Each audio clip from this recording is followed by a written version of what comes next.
জীবনে কত অন্যায় করেছি, গুনাহ করেছি, অপরাধ করেছি।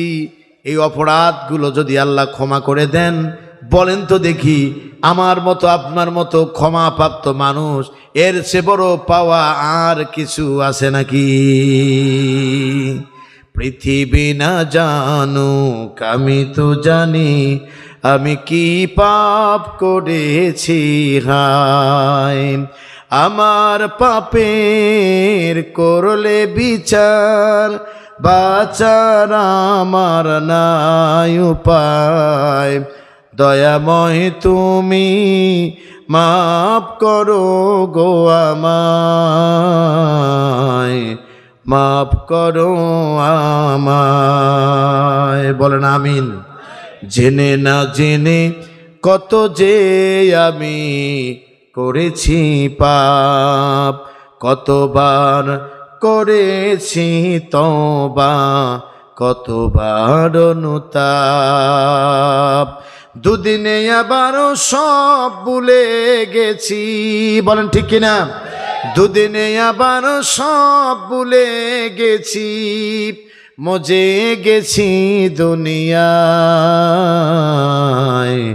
মাফ করো আমায়।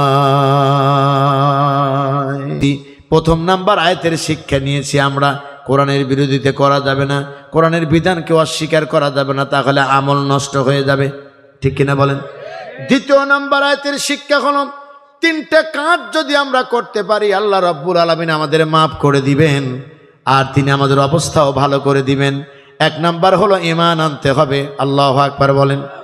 দুই নাম্বার হলো শুধু ঈমান আনলেই হবে না, সাথে সাথে নেক আমল করতে হবে। আর তিন নাম্বার হলো মুহাম্মদ সাল্লাল্লাহু আলাইহি ওয়াসাল্লামের প্রতি যা সত্য সহকারে আল্লাহ নাজিল করেছেন, এই নাজিলকৃত কোরআনের প্রতি ঈমান আনতে হবে তথা বিশ্বাস করতে হবে। এই তিনটা আমল যদি কোনো বান্দা করতে পারে, আল্লাহ রাব্বুল আলামিন বলেছেন, বান্দারে আমি তোমার জীবনের সব গুনাহ মাফ করে দিব, আর তোমার অবস্থা আমি আল্লাহ রাব্বুল আলামিন ভালো বানায় দিব। অগণিত মা বোনেরা এসেছেন, সাধারণত মা বোনদের ব্যাপারে তেমন কোনো কথাই এককভাবে বলা হয় না।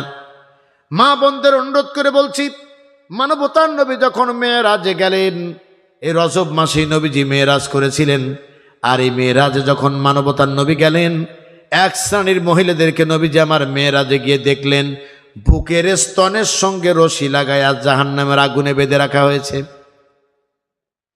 বুকের স্তনের সঙ্গে রশি লাগায়া জাহান্নামের আগুনের সঙ্গে বেঁধে রাখা হয়েছে।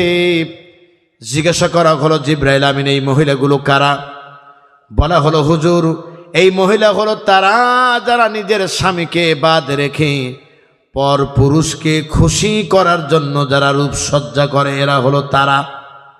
আমার জানা মতে 5 বিবিতে কি হয় তা আমি জানি না, তবে আমার জানা মতে বাংলাদেশের অধিকাংশ মহিলারা সাজসজ্জা যাই কিছু করে, এটা নিজের স্বামীকে না দেখায়া রাস্তাঘাটের ইট বালু সিমেন্ট টানা কুলি এবং রিক্সা চালকরা যত দেখে, নিজের স্বামীও জীবনে এইভাবে কোনো দিন দেখে না। আমি কি মিথ্যা কথা বলেছি নাকি বলেন? চিল্লাবান বলেছি, মিথ্যা কথা বলেছি? কথা বলতে লজ্জা লাগে। সম্প্রতি 2 দিন হলো একটা ভিডিও ফেসবুকে ভাইরাল হয়েছে। স্বামী স্ত্রীকে রেখে অন্য জায়গায় চলে গিয়েছে কোনো একটা কাজের জন্যে। স্ত্রী শিক্ষিকা মানুষ, মুদিখানার দোকানদার থেকে শুরু করে যতগুলো মানুষের সাথে সম্পর্ক, সবার সঙ্গে তার অবৈধ সম্পর্ক স্থাপিত হয়েছে। অপরটাকে স্বীকার করতেছে। বলেন তো দেখি, এত বড় বিশ্বাসঘাতক আর বেঈমান নিয়ে কি কখনো সংসার করা যায়? কথা বললে তো দোষ।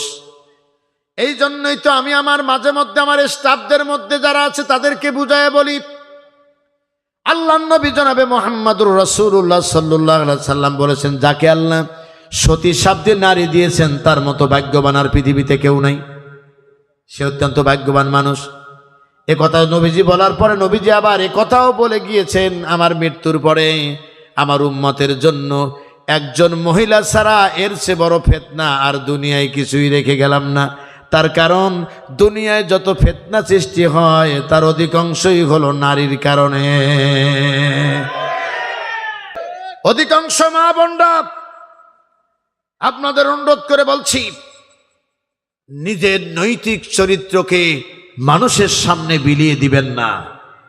আপনি মা, আপনার পেট থেকে জন্ম নিবে খালিদ বিন ওলীদের উত্তরসূরি, আপনার পেট থেকে জন্ম নিবে ওসমান হাদির মতো সন্তান, আপনার পেট থেকে জন্ম নিবে আল্লামা সাইদির মতো সন্তান। বলেন ঠিক কিনা? আপনার পেট থেকে জন্ম নিবে এ সমাজের আল্লাহওয়ালা মানুষদের মতো সন্তানগুলি। আর আপনি নিজের শরীরের গঠন, নিজের শরীরের সৌন্দর্য ফুটিয়ে তুলে রাস্তাঘাটে ঘোরেন। আপনি মনে রাখবেন, গাছ যদি খারাপ হয় এই গাছের ফল কখনো ভালো হয় না। ঠিক কিনা বলেন? আমার দেশের মহিলারা সাধারণত 3টা জায়গায় পর্দার জন্য খুব পাকা। একটা হলো যখন মসজিদে আজান দেয়, খালি কাকি আম্মা মাথায় কাপড় দিয়ে বসে আছে, মনে হয় রাবেয়া বসরি, কথাও বলে না। একেবারে মাহবুবে সোবাহানির দাদি, তখন কুতুবে রব্বানি, পাশের বউ এসে বসে থেকে এত টাকা ডাকে, কথা বলে না, মাথায় কাপড় দিয়ে বসে আছে। জিজ্ঞাসা করছে, কি হয়েছে তোর? কয়, তুই কি শুনলি না হুজুর আজান দিছে? এখন মাথায় কাপড় ফেলে কথা বলতেছে। কি অবাক কাণ্ড! হুজুর আছে মসজিদে, খালা আম্মা ঘরের ভিতর কাপড় মাথায় দেওয়া স্থির। সংগ্রামী ভাইয়েরা আমার, ঘরের ভিতরে প্রাইভেট শিক্ষক এসেছে, নিজের মেয়ে ছেলেকে পড়ানোর নামে বেপরদার বেহায়াপনান এক দৃষ্টান্ত স্থাপন করেছে। কারণ হলো আল্লাহ তাআলার কোরআন, আলহামদুলিল্লাহ বলেন। আর দ্বিতীয় নাম্বার কারণ হলো আপনাদের মতো ইমানদাররা। আপনারা ইমানদারদের ইমান এই মুহূর্তে অটোমেটিক বেড়ে গেছে, আলহামদুলিল্লাহ বলেন। সুতরাং এখানে হেলালি সাহেবের কোনো কৃতিত্ব নেই, যত কৃতিত্ব আল্লাহর কোরআন এবং আপনাদের মতো ইমানদারদের। এবং এত সুন্দর স্বতঃস্ফূর্তভাবে আপনারা কথা শুনেছেন, যেটি অবশ্যই প্রশংসার দাবিদার। জি, আমরা আমাদের কথায় চলে যাচ্ছি ইনশাআল্লাহ, বলেন। জি, শুকরিয়া। আমার বন্ধুগণ, আল্লাহ রাব্বুল আলামিন তিনি আমাদেরকে বলেছেন, মান আমানা বিল্লাহি ওয়াল ইয়াউমিল আখির ওয়া আমিলা সালিহান ফালাহুম আজরুহুম ইনদা রাব্বিহিম ওয়ালা খাউফুন আলাইহিম ওয়ালা হুম ইয়াহজানুন।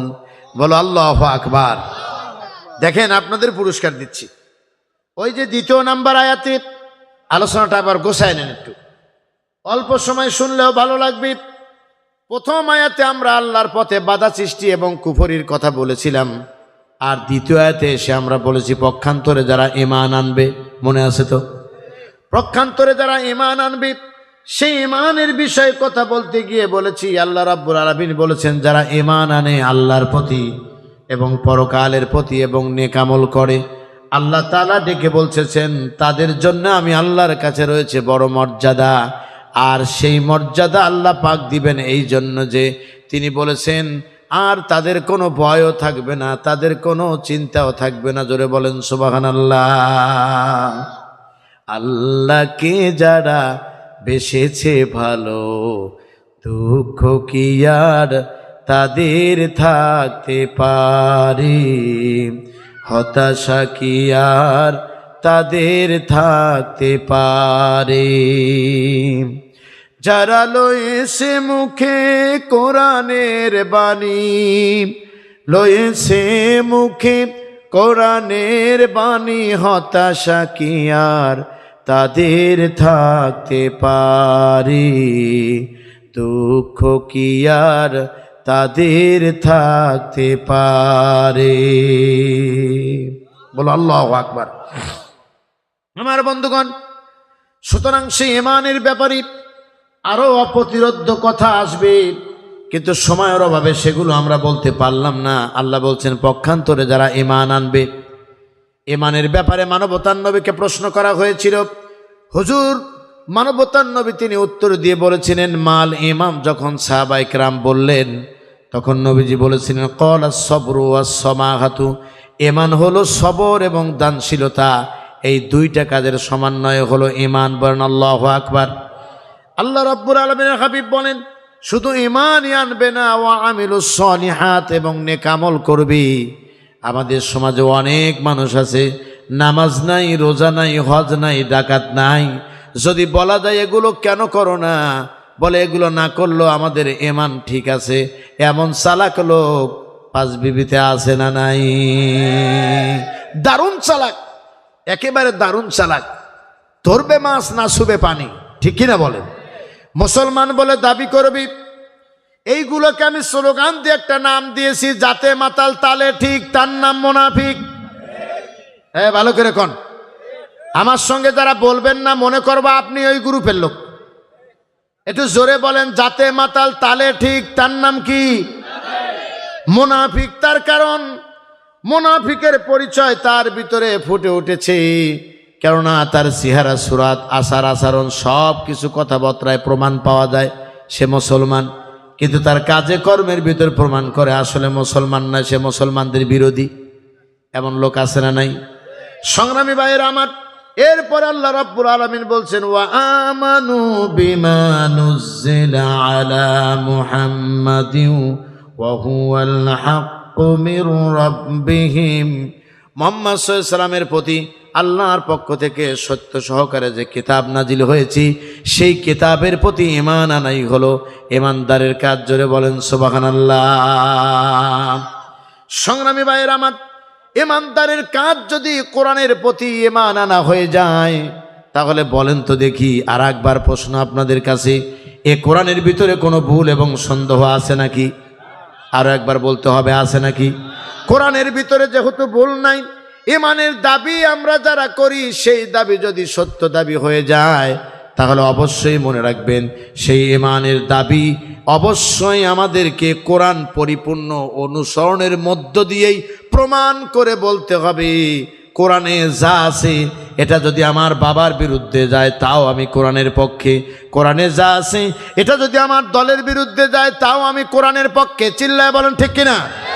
কোরআনের ভিতরে যা আছে এটা বলতে গিয়ে যদি আমার মায়ের বিরুদ্ধে যায়, আমার সমাজের নেতার বিরুদ্ধে যায়, এরপরও আমি বলবো কোরআনের ভুল নাই, কোরআনই সঠিক। এ কথা বলে যদি সামনের দিকে এগিয়ে যেতে পারো, মনে রাখবা মুসলমানেরা, ভয় আসবে, বিপদ আসবে, মুসিবত আসবে, এরপরে নিপীড়ন হবে, নির্যাতন হবে, সব কিছু উপেক্ষা করে একবারের জন্য শুধু যদি দাঁড়িয়ে থাকতে পারো, মনে রাখবা মুসলমানেরা, ফু দিয়ে এই ঈমানদারের ঈমানের বাতি দুনিয়ার কারোর নিভিয়ে দেওয়া সম্ভব নয়। মুহাম্মদ সাল্লাল্লাহু আলাইহি ওয়াসাল্লাম যখন কালেমার দাওয়াত দিলেন, এই কোরআনের তেলাওয়াত, কষ্ট হয়ে গেছে বোধহয় আপনাদের নাকি?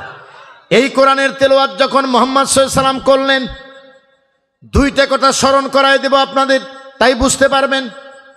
মুহাম্মদ সাল্লাল্লাহু আলাইহি ওয়াসাল্লাম যখন এই কালেমার দাওয়াত দেন এবং এই কোরআন যখন তিনি তেলাওয়াত করলেন, আবু জেহেল, উতবা, সাইবারা সারা রাত জেগে শুনেছে কিনা বলেন? শুনে কি বলেছিল একটু বলেন তো দেখি। শুনে যে কথা বলেছিল সে কথা আল্লাহ কোরআনে বলে দিয়েছেন, وقال الذين كفروا لا تسمعوا لهذا القرآن। এ কোরআন যে শোনা যাবে না, এ কোরআনের কাছেও যে যাওয়া যাবে না, এই কথা তারা বলেছিল। কিন্তু কথা হচ্ছে কেন এখানে? এটা কথাটা বন্ধ করেন তো। আর আপনি ইশারা কাকে কি বলতেছেন? তা হোক, কিন্তু আপনি ইশারা চাদর পাঠাই দেবো, একটু পরে দিতেছি, লোকজন যাবে না তো। আল্লাহু আকবার কোন। আমি তো বলেছি 30 যখন বাজবে তখনই দিয়ে দিব। এখন বাজে 11টা 25 মিনিট, এর আরো 5 মিনিটের আলোচনা আবার অতিথিরা নষ্ট করেছে 5-10 মিনিট। এগুলো যদি পরিপূর্ণ করে না দেই তাহলে আমার শ্রোতাদের কষ্ট হবে, বলেন ঠিক কিনা? সংগ্রামী ভাইয়ের আমার কথা বোঝার চেষ্টা করেন। মুহাম্মাদুর রাসূলুল্লাহ সাল্লাল্লাহু আলাইহি ওয়াসাল্লামের কণ্ঠে কোরআন শোনার পরে সেই কোরআনের বিরোধিতা আবু জেহেলরা করেছিল। সারা রাত জেগে জেগে কোরআন শুনলো, আর দিন শেষে তারা রেজাল্ট বের করলো, এই কোরআন তো শোনাই যাবে না, এ কোরআনের সংস্পর্শেই যাওয়া যাবে না। যদি এই কোরআনের সংস্পর্শে তোমরা যাও, মনে রাখবা আমাদের মতো দুঃচরিত্র নেতাদের আর কোনো কর্তৃত্ব আর নেতৃত্ব থাকবে না। বর্তমানেও কিছু মুসলমান নামদারি মুনাফিকরা, তারাও কিন্তু চায় না বাংলাদেশে ইসলাম কায়েম হোক।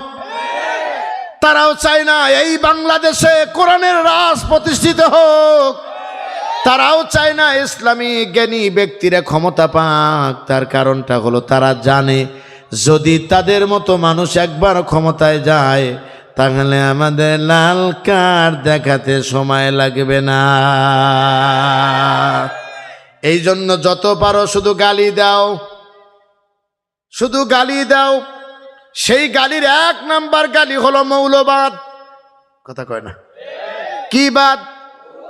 এই একটা স্লোগান দিয়ে বুবুজান এখন দিল্লিতে শেষ পর্যন্ত আর একটা স্লোগান বের করেছিল, রাজাকার। আল্লাহ পাক ডেকে বলেন এই ডাক দিয়েই তোমারে আবার বের করে দিব। ছেলেরা সব একসঙ্গে ডেকে বলল, আমরাও বুকে হাত দিয়ে বলতেছি তুমি কে আমি কে, রাজাকার রাজাকার।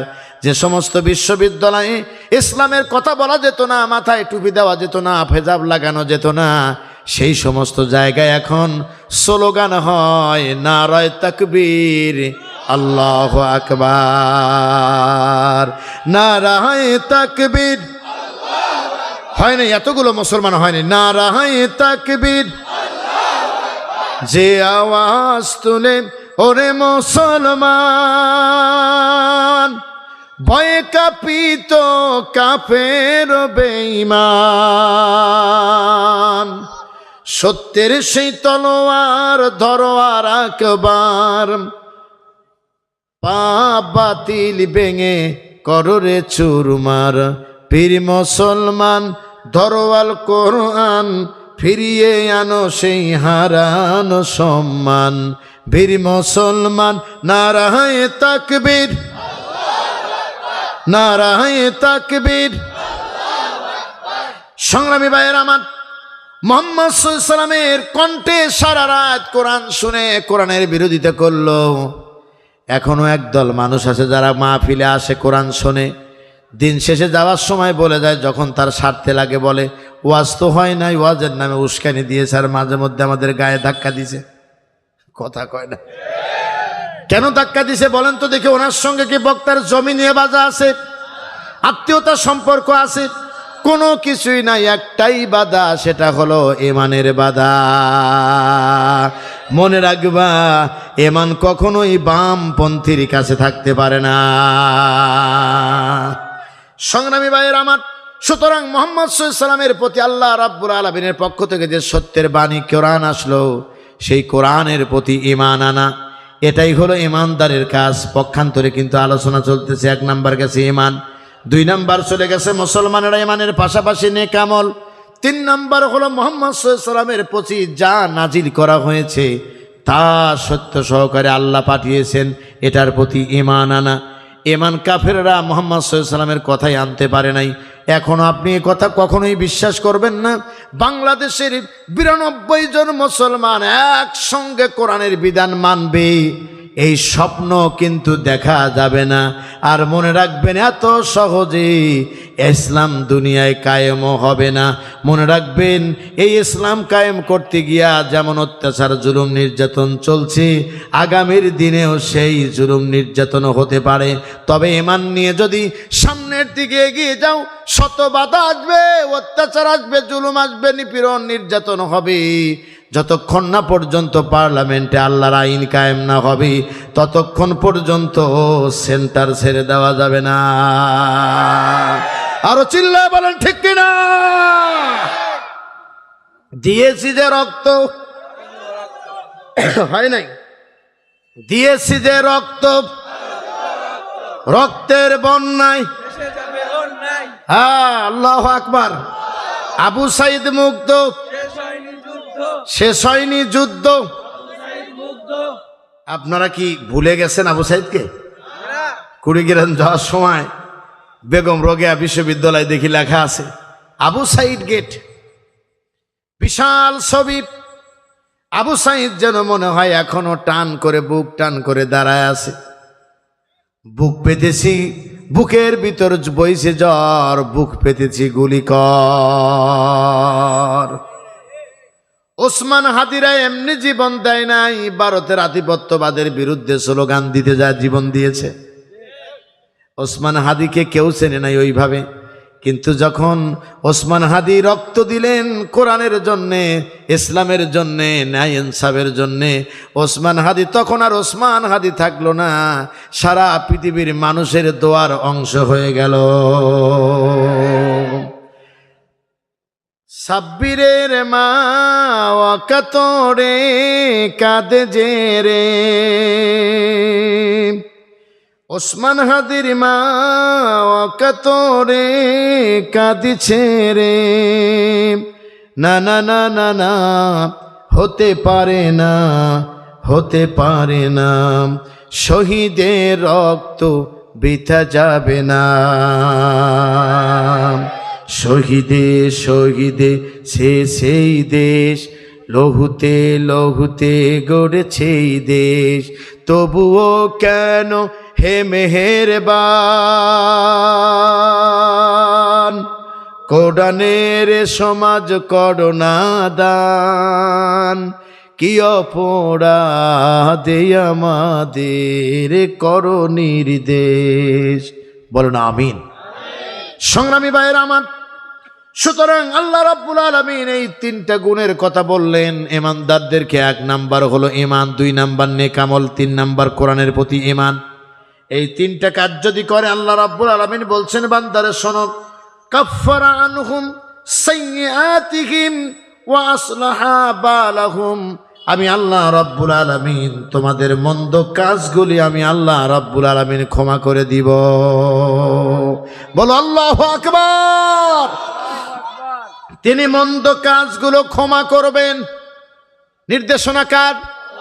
আরো জোরে বলতে হবে কার? তিনি নির্দেশনা দিয়েছেন আমাদেরকে, তোমাদেরকে মাফ করে দেওয়া হবে, আর তোমাদের অবস্থাকে আমি আল্লাহ রাব্বুল আলামিন সুদীর বানায় দেব। তোমাদের আর কেউ ধমক দিয়ে এই জমিন থেকে তাড়ায় দিতে পারবে না। জীবনে কত অন্যায় করেছি, গুনাহ করেছি, অপরাধ করেছি, এই অপরাধগুলো যদি আল্লাহ ক্ষমা করে দেন, বলেন তো দেখি আমার মতো আপনার মতো ক্ষমাপ্রাপ্ত মানুষ এর চেয়ে বড় পাওয়া আর কিছু আছে নাকি? পৃথিবী না জানুক আমি তো জানি, আমি কি পাপ করেছি হায়, আমার পাপের করলে বিচার, বাঁচার আমার নাই উপায়, দয়াময় তুমি মাফ করো গো আমায়, মাফ করো আমায়। বলেন আমিন। জেনে না জেনে কত যে আমি করেছি পাপ, কতবার করেছি তওবা, কতবার অনুতাপ, দুদিনে আবারও সব ভুলে গেছি। বলেন ঠিক কিনা? দুদিনে আবারও সব ভুলে গেছি, মজে গেছি দুনিয়ায়,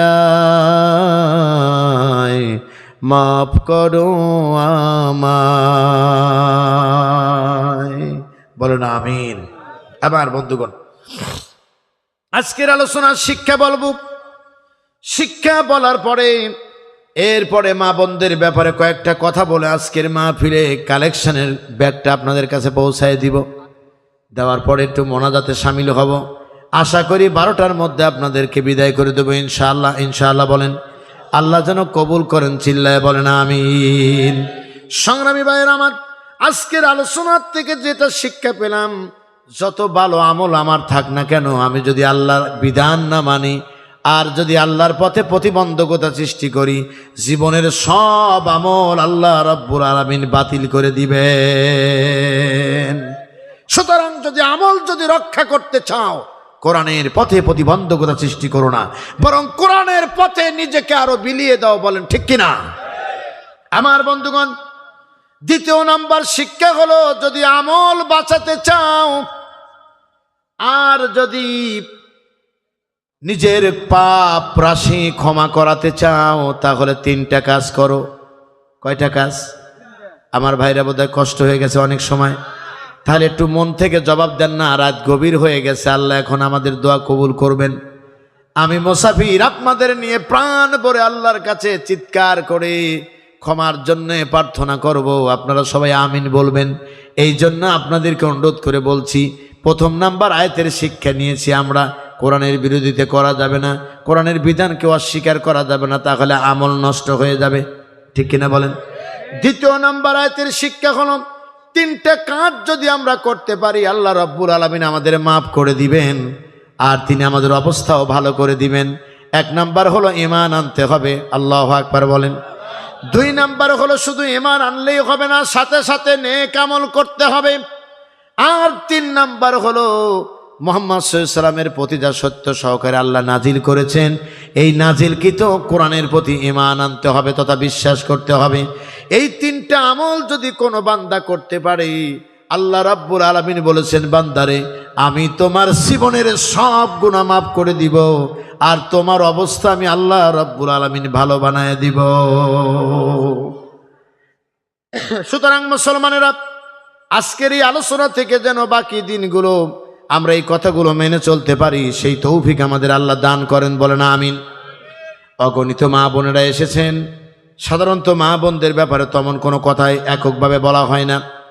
মা বোনদের অনুরোধ করে বলছি, মানবতার নবী যখন মেরাজে গেলেন, এই রজব মাসে নবীজি মেরাজ করেছিলেন, আর এই মেরাজে যখন মানবতার নবী গেলেন, এক শ্রেণীর মহিলাদেরকে নবীজি আমার মেরাজে গিয়ে দেখলেন বুকের স্তনের সঙ্গে রশি লাগায়া জাহান্নামের আগুনে বেঁধে রাখা হয়েছে।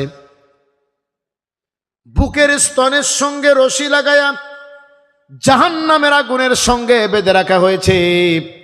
জিজ্ঞাসা করা হলো, জিবরাইল আমিন এই মহিলাগুলো কারা? বলা হলো, হুজুর এই মহিলা হলো তারা যারা নিজের স্বামীকে বাদ রেখে পর পুরুষকে খুশি করার জন্য যারা রূপসজ্জা করে, এরা হলো তারা।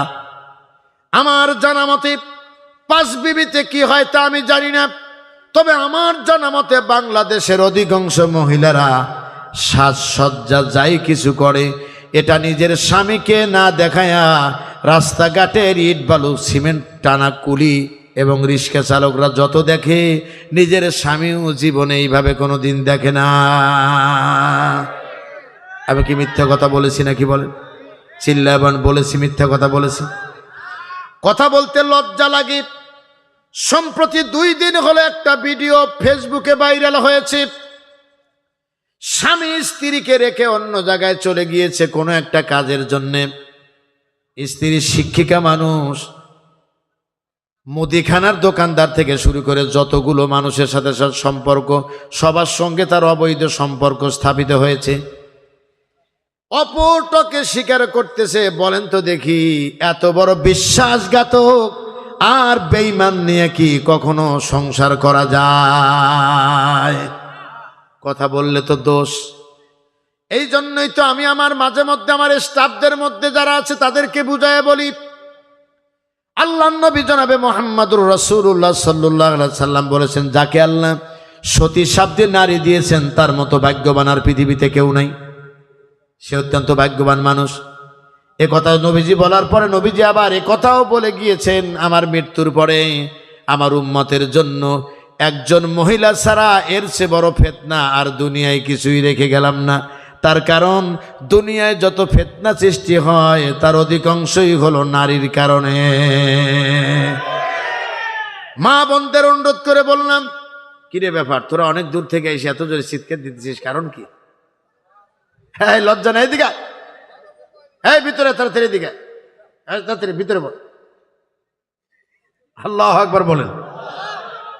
দেখি এখন পিছনে আওয়াজ জোরে শোনা যায়।